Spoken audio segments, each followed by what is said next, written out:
अस्सलाम वालेकुम। मेरा नाम ताहा है और मैं मैक्स ग्रीन एनर्जी को यहाँ पे रिप्रेजेंट कर रहा हूँ। मैक्स ग्रीन एनर्जी एक सोलर की ईपीसी कंपनी है जो पूरा प्रोक्योर करके लगा के लोगों को पूरा सोलर का सोल्यूशन देती है।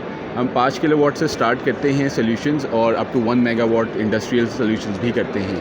प्लस उसके साथ साथ हमारे ऑथराइज डिस्ट्रीब्यूटर एलुमिनियम स्ट्रक्चर्स के हैं। वो ऐसे स्ट्रक्चर्स हैं जो कि पाकिस्तान में अभी कोई भी ना इंपोर्ट कर रहा है ना बना रहा है। ये एलुमिनियम बेस्ड हैं और एलिवेटेड और ग्राउंड बेस्ड दोनों में पाए जाते हैं। सर ये जो आपके जो प्रोडक्ट है तो ये टोटली यहीं पे आप मैन्युफैक्चरिंग कर रहे हैं, यहीं बना रहे हैं या मतलब फिर बाहर से इंपोर्ट भी कर रहे हैं? टू बी ऑनेस्ट पाकिस्तान में वो मशीनरी इंडस्ट्री नहीं लगी हुई जो अभी एलुमिनियम के इस लेवल के स्ट्रक्चर्स को बनाए। तो हम लोग अभी इसको इंपोर्ट करते हैं। असेंबली और एनोडाइजेशन जो है प्रोसेस वो यहीं करते हैं। तो बेसिकली ये लाहौर बेस्ड एक कंपनी है जिसके हम ऑथराइज डिस्ट्रीब्यूटर कराची में हैं। नाज़रीन, तफसीलात में जाने से पहले आपसे गुजारिश है कि अगर आप हमारे चैनल पर नए हैं तो प्लीज़ हमारे चैनल को सब्सक्राइब करें, लाइक करें और शेयर करें ताकि हमारी हौसला अफजाई होती रहे, और अपने कमेंट से ज़रूर आगाह करें ताकि हम अपनी नई आने वाली वीडियोज़ को बेहतर से बेहतर बना सकें। Thank you.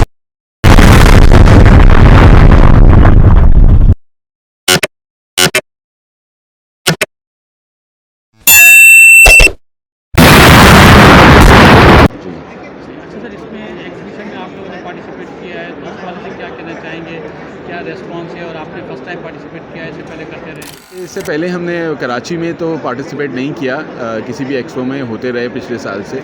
लेकिन इस बार टू बी ऑनेस्ट हमारा पार्टिसिपेट करने का मकसद था वो स्ट्रक्चर्स, क्योंकि यहाँ पे सारे पूरे कराची के वेंडर्स जो है मौजूद होते हैं। तो हमारी जो टारगेट मार्केट है कराची के जितने भी वेंडर्स हैं उनको स्ट्रक्चर के साथ भी उनके साथ काम करना B2B, और प्लस हमें काफ़ी ऐसे लोग भी मिले जो अपनी फैक्ट्रीज़ कमर्शियल और रेजिडेंशियल के लिए सोलर लगवाने यहाँ पे मौजूद थे। हाँ बिल्कुल, क्योंकि डॉलर की इतनी आप समझ लें कि रैली लगी हुई है, कभी ऊपर जा रहा है कभी नीचे जा रहा है, जिस वजह से अभी बायर है नहीं मार्केट में। ये बाकी स्टॉल या एक्सपो में वो रश नहीं देखने को मिल रहा। वो उसकी वजह यही है कि बाइंग पावर लोगों की जो है ना थोड़ी इस आजकल के दौर में कम हो चुकी है। तो और मैं समझता हूँ वैसे ओवरऑल जो है कल के मुकाबले में रश कम था जुमे से पहले। इंशाल्लाह अभी फ्राइडे की नमाज़ के बाद मैं समझता हूँ कि रश बढ़ेगा। अच्छा सर, इसमें जो आपकी जो प्रोडक्ट है जो आपने लगाया ये स्ट्रक्चर बनाते हैं तो इसमें और भी आपके कंपटीटर है और भी कंपनीज काम कर रही है या इसमें आप यूनिक है या इसमें अभी तक जो भी काम कर रहा है वो लोकल मैन्युफैक्चरिंग कर रहे थे, और जो लेवल ऑफ एनोडाइजेशन अपने स्ट्रक्चर पे कर रहे हैं वो आप समझ लें कि वो उस लेवल की नहीं है जो हम अभी कर रहे हैं। तो उसमें मसला ये होता है एनोडाइजेशन में कि वैसे तो एलुमिनियम में रस्टिंग का कोई फैक्टर होता नहीं है, या तो MS मटेरियल में होता है या एलुमिनियम में होता है। एलुमिनियम में रस्टिंग नहीं होती, लेकिन फिर भी जब वो एयर के साथ उसको हम लोग लगाते हैं छतों पे लोगों की या XYZ, तो उसमें ऑक्सीडेशन का बड़ा मसला आता है जिसमें वो वाइट स्पॉट्स पड़ के वो टूटने का खदशा होता है। तो हम अपने स्ट्रक्चर्स की 12 साल वारंटी दे रहे हैं कि 12 साल के अंदर इसमें कोई भी ऑक्सीडेशन या धब्बा या टूट जाता है वो उसको हम फ्री ऑफ कॉस्ट रिप्लेस करके देंगे। तो उस वजह से जो है अभी मैं समझता हूँ कि मार्केट में ना कोई वारंटी दे रहा है इसकी, ना एलिवेटेड स्ट्रक्चर की, ना ग्राउंड बेस की। उस हवाले से मैं समझता हूँ कि हम वाहिद कराची के ऑथराइज डिस्ट्रीब्यूटर हैं इस तरह के स्ट्रक्चर्स। अच्छा, इसमें पहले जो लोग बना रहे हैं स्ट्रक्चर में वो किस चीज़ में, लोहे में बना रहे हैं या आयरन में, किस चीज़ में बना रहे हैं? स्ट्रक्चर्स बहुत किस्म के आते हैं, एलुमिनियम के भी आते हैं, लेकिन वो जो एलुमिनियम की कोटिंग उसके ऊपर एनोडाइज जो है ना रस्टिंग फैक्टर हर 1.5-2 साल बाद में आपको उसको रीपेंट कराना, तो एक एडेड कॉस्ट भी है। एलुमिनियम में लगाने का फ़ायदा ये है कि कोई आपको देखें सोलर पैनल की तो लाइफ कहते हैं 30 साल है। अब जिस चीज़ के ऊपर सोलर पैनल आप लगा रहे हैं, स्ट्रक्चर जो लगा रहे हैं वो भी ऐसा होना चाहिए कि कम से कम 15 साल 20 साल तो वो चले, वरना ऐसा 30 साल के पैनल लगाने का कोई फ़ायदा नहीं है जिसमें स्ट्रक्चर ही 2 साल में आपका बैठ जाए, फिर आपको दूसरा स्ट्रक्चर लगाना। उस वजह से हम जो है मार्केट में ये लेकर आए हैं जिसकी 12 साल वारंटी दे रहे हैं और अप टू 20 ईयर्स इसकी लाइफ है। अच्छा, दूसरा जो आपका जो स्ट्रक्चर है तो इसके कॉस्ट के हवाले से मतलब कुछ लोग कह रहे हैं ज़्यादा होती है क्या इस हवाले हाँ, से? वो एल्युमिनियम बेशक देखें, वो तो एमएस के स्ट्रक्चर से अगर आप कंपेयर करेंगे कभी भी ऐसी चीज़ को जो बेहतर होगी तो जाहिर सी बात है उसके पैसे भी थोड़े बेहतर हों। लेकिन अगर इसी एल्युमिनियम स्ट्रक्चर को हम लोकल किसी एल्युमिनियम स्ट्रक्चर के साथ कंपेयर करें तो ये तकरीबन सेम प्राइसिंग में बैठ रहा है। इसमें कोई ऐसा नहीं है कि हमने अपनी चीज़ वो बेहतर चीज़ भी ले रहे हैं लेकिन प्राइस वही दे रहे हैं जो यहाँ पे लोकल मैन्युफैक्चरर या लोकल कटर जो एल्युमिनियम के बनाते हैं साइजेस में वो दे रहे हैं। और इसकी पैकेजिंग प्लस हम एक सॉफ्टवेयर भी अपना लॉन्च कर रहे हैं जिसमें सोलर इंडस्ट्री के लिए बहुत बेहतर चीज़ें हो सकती हैं। वो one two and sales, marketing, finance related पूरा एक सॉफ्टवेयर है जो हम बहुत ही जल्द लॉन्च करने वाले हैं, जो कि हमारी सोलर इंडस्ट्री को बहुत काम के लिए कामयाब रहेगा। अच्छा सर, दूसरा आपने जैसे बताया कि आप इंपोर्ट भी करते हैं, इसका रॉ मटेरियल होता है, तो अभी इंपोर्ट के हवाले से भी बड़े मसाइल चल रहे हैं, एलसी नहीं खुल रही है, डॉलर की वेरिएशन है और डॉलर की शॉर्टेज है, तो अभी क्या सूरत हाल है, इस हवाले से क्या कहना चाहेंगे? देखिए, आपके मसाइलों को हाईलाइट करना चाहें? बिल्कुल देखें, जिस तरह के मुल्क के हालात हैं उस तरह से तो इंपोर्ट करना इतना आसान नहीं है, लेकिन क्योंकि सोलर इंडस्ट्री पे आज तक कभी तक कोई पॉलिसी बनी नहीं मैन्युफैक्चरिंग रिलेटेड, और to be honest solar panel, inverter, इसमें जो जो चीज़ें लगती हैं major components, solar panel, inverter और आप समझ लें स्ट्रक्चर, वो तीनों चीज़ें इंपोर्टेड ही हैं, वो सारी इंपोर्ट करनी पड़ती हैं। यहाँ पे आप जो भी पैनल की आसपास देखेंगे भी कंपनियाँ हैं वो सारे इंपोर्टर्स हैं। तो ये तो कुछ ना कुछ करके जो है हमें भी सर्वाइव करना है, और यहाँ पे सोलर की डिमांड इतनी ज़्यादा है कि लोकल भी जो है वो क्वालिटी नहीं दे पा रहे हैं मैन्युफैक्चरर्स, तो उस वजह से जो है ना हमें कुछ ना कुछ करके जो है वो इसको मंगवाना पड़ जाता है। अच्छा, थोड़ा सा ज़रा अपनी कंपनी के हवाले से, बैकग्राउंड के हवाले से बताइए, और भी डायरेक्टर हैं, कब से आपकी कंपनी? हम लोग अल्हम्दुलिल्लाह सिर्फ मैं हूँ और एक और मेरे पार्टनर हैं जो इसमें डायरेक्टर हैं, और तकरीबन 5 साल से हम इसी काम में हैं। हमने रेजिडेंशियल, अगर आप घरों की बात करेंगे तो तकरीबन 500 से ज़्यादा सिस्टम लगा चुके हैं, जो कि घरों में कमर्शियल के अलग नंबर्स और इंडस्ट्रियल के अलग नंबर्स हैं।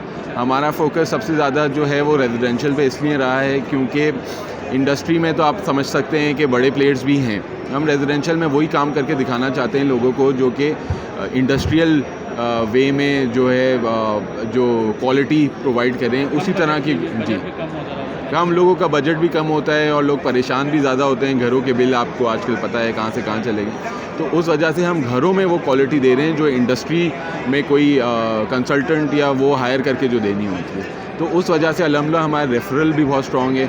अब जो भी एक लगवाता है वो हमेशा अपने पूरे फैमिलीज़ में जो है वो हमें रेफ़र करता है। तो इस वजह से मैं समझता हूँ कि रेजिडेंशियल का काम जो आज तक हमने किया है वो कराची में one of the top companies में हम आते हैं इन रेजिडेंशियल। सर, एग्जीबिशन के हवाले से अभी मेरी कुछ लोगों से बात हुई है तो कुछ लोग बड़े डिसअपॉइंट से भी हैं, कह रहे हैं यार चिल्ड है, वो मज़ा नहीं है जो हमारा एक टारगेट था वो उस हवाले से। दूसरा एक कल चैलेंज का दिन ये इन्होंने अरेंज कर लिया, आज सारे रोड ब्लॉक कर दिए इन्होंने, तो मतलब इसकी वजह से काफ़ी लोग जो है वापस भी चले जाते हैं, आते नहीं है एग्जीबिशन में, और कल सैटरडे का हाफ डे है, तो ये कुछ टाइम शेड्यूल इनका ज़रा बिल्कुल देखिए, वो तो आपकी बात सही है कि रोड तो जब भी कोई ब्लॉक कर देगा। चेलम का दिन था, आप सही कह रहे हैं, वो हमारे लिए भी बड़ा मोहतरम दिन था, लेकिन फिर भी काफ़ी लोगों की उस दिन छुट्टी भी थी, तो मोस्ट प्रॉब्ली अगर जिस छुट्टी वाले दिन, जैसे आज भी जुमे के बाद मैंने देखा कि रश बढ़ गया, कल सैटरडे है, कल तो पूरी ज़्यादातर लोगों की छुट्टी भी ही होती है, गवर्नमेंट ऑफिशियल्स की भी छुट्टी होती है, तो मैं समझता हूँ कि पहला दिन जो है वो हमेशा जो है वो जब 3 दिन का इवेंट होता है तो पहले दिन में हमेशा से जो है ना वो रश नहीं आपको दिखेगा जो दूसरे और तीसरे दिन आपको दिखता है। तो इंशाल्लाह उम्मीद अच्छी है कि कल नहीं तो आज नहीं तो कल फिर से जो है ना लोग आएंगे और टारगेट लोगों के इंशाल्लाह मीट हो जाएंगे। सर, कोई सजेशन देना चाहेंगे, कोई मैसेज देना चाहेंगे हमारे के सामने तो अपने कस्टमर्स को, या एग्जीबिशन के हवाले से या कुछ अपने प्रोडक्ट के हवाले से? बाद कस्टमर होते हैं वो बजट कम होने की वजह से चीप प्रोडक्ट की तरफ, हाँ बिल्कुल, तो वो क्वालिटी नहीं मिलती उनको। वो सही कह रहे हैं। देखें, वो तो मार्केट हर तरह की हर जगह है, बस यही लोगों से कहूँगा कि अगर 25 साल की कोई चीज़ लगा रहे हैं, पैनल लगा रहे हैं 25-25 साल के महंगे पैनल हैं, इन्वर्टर लगा रहे हैं 15-15 साल के, तो स्ट्रक्चर्स भी ऐसे चूज़ करें और क्वालिटी भी ऐसी तारों की चूज़ करें कि आपकी चीज़ें भी 25 साल तक चल जाएं। ठीक है, मतलब वो पूरा एक कंपोनेंट, पूरा एक सॉल्यूशन है जो कि 25 साल तक चलना है, सिवाय सिर्फ पैनल के या इन्वर्टर के। तो वो 25 साल के कंपोनेंट के लिए अगर लाख रुपए, 1.25 लाख रुपए, 2 लाख रुपए भी ऊपर नीचे आपको मिलते ही हैं कोटेशंस, तो आई बिलीव कि आपको हमेशा से जो है ना वो जाके समझना चाहिए, देखना चाहिए प्रोडक्ट क्या ऑफ़र कर रहा है, लोगों से रेफरल लेने चाहिए जिन्होंने पहले लगाए थे, कि उनको पता चल जाए। देखें, क्योंकि सोलर जो है वो हर रोज़ की बिजली बनाता है, ठीक है। अगर आप कोई भी कॉम्प्रोमाइज़ करते हैं तो समझ लें अगर आपके दिन के 5 से 6 यूनिट भी कम होते हैं तो पूरे साल में आपके कितने यूनिट कम हो रहे हैं। तो वो आप एक बार तो अपने पैसे वो बचा लेंगे, लेकिन जो रोज़ आप अपना नुकसान करेंगे वो लो क्वालिटी लगा के, उसका कोई मद्देनज़र नहीं है, क्योंकि ये सिस्टम चल रहा है 25 साल के लिए। अगर दिन के यूनिट्स भी आप समझ लें 5 यूनिट भी आपका सिस्टम कम बना रहा है just for the sake of कि मैंने लाख रुपए बचा लिए थे, वो 5 यूनिट का फ़र्क सिर्फ 6 महीने में आप पूरा कर सकते हैं। तो इसलिए लोगों को कहना है कि क्वालिटी हमेशा, जब भी कोई चीज़, आप गाड़ी भी लेते हैं तो आपको अंदाज़ा होगा कि 2 लाख रुपए महंगी थोड़ी सी गाड़ी मिल रही होती है, तो हम कहते हैं घर के लिए चलानी है, चलो इसी 2 लाख रुपए को लें, लेकिन मुझे चलानी खुद है। तो ये भी सोलर ऐसी समझें कि अपने घर के लिए लगा रहे हैं, अपनी इंडस्ट्री के लिए लगा रहे हैं, तो 2-4 रुपए देख के जो है ना क्वालिटी पे कभी कॉम्प्रोमाइज़ ना करें। और इंशाल्लाह जो है इसी सोच से आगे बढ़ते रहेंगे तो हमारी इंडस्ट्री भी फ्लरिश करेगी और लोगों के घर पे भी ज़्यादा मसाइल, सर्विस के इश्यूज़ और सर्विस इंडस्ट्री भी फ्लरिश करना शुरू कर देगी।